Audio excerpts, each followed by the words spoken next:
ఉత్తరప్రదేశ్లో ఘోర ప్రమాదం జరిగింది. ఉత్తరప్రదేశ్లోని కాసాంబీ టోల్ ప్లాజా సమీపంలో ట్యాంకర్ బ్లాస్ట్ అయింది. అదుపు తప్పిన ఓ ఎల్పీజీ ట్యాంకర్ టోల్ ప్లాజాను ఢీకొట్టింది. దీంతో ఆ ట్యాంకర్లో నుంచి పెద్ద ఎత్తున మంటలు చెలరేగాయి. పేలుడు దాటికి టోల్ ప్లాజాలో పనిచేస్తున్న ఉద్యోగులు 5గురికి తీవ్ర గాయాలైనట్లుగా తెలుస్తోంది. అటు ప్రమాదం జరిగిన వెంటనే ఎల్పీజీ ట్యాంకర్ డ్రైవర్ బయటకు దూకేశాడు. దీంతో డ్రైవర్ ప్రాణాలతో బయటపడ్డాడు. అటు సమాచారం అందుకున్న పోలీసులు, అగ్నిమాపక సిబ్బంది ఘటనా స్థలానికి చేరుకుని సహాయక చర్యలు చేపట్టారు. ఉత్తరప్రదేశ్లో ఘోర ప్రమాదం జరిగింది. ఉత్తరప్రదేశ్లోని కౌసాంబీ టోల్ ప్లాజా సమీపంలో ట్యాంకర్ బ్లాస్ట్ అయింది. అదుపు తప్పిన ఓ ఎల్పీజీ ట్యాంకర్ టోల్ ప్లాజాను ఢీకొట్టింది. దీంతో ఆ ట్యాంకర్లో నుంచి పెద్ద ఎత్తున మంటలు చెలరేగాయి. పేలుడు దాటికి టోల్ ప్లాజాలో పనిచేస్తున్న ఉద్యోగులు 5గురికి తీవ్ర గాయాలయ్యాయి.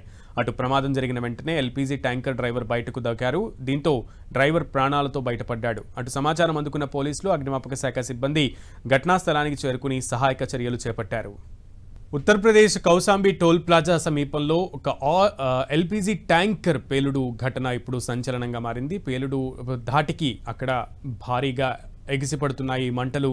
ఆ ట్యాంకర్లో నుంచి పెద్ద ఎత్తున మంటలు చెలరేగుతున్న దృశ్యాలు మనకి 10 టీవీ స్క్రీన్ మీద కనబడుతున్నాయి. దీంతో టోల్ ప్లాజాలో పనిచేస్తున్నటువంటి ఉద్యోగులకు కూడా ఈ పేలుడు ధాటికి 5గురికి తీవ్ర గాయాలయ్యాయి.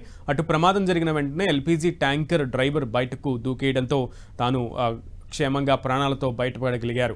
ఇక అటు సమాచారం అందుకున్న పోలీసులు, అగ్నిమాపక శాఖ సిబ్బంది ఘటనా స్థలానికి చేరుకుని సహాయక చర్యలైతే చేపడుతున్నారు.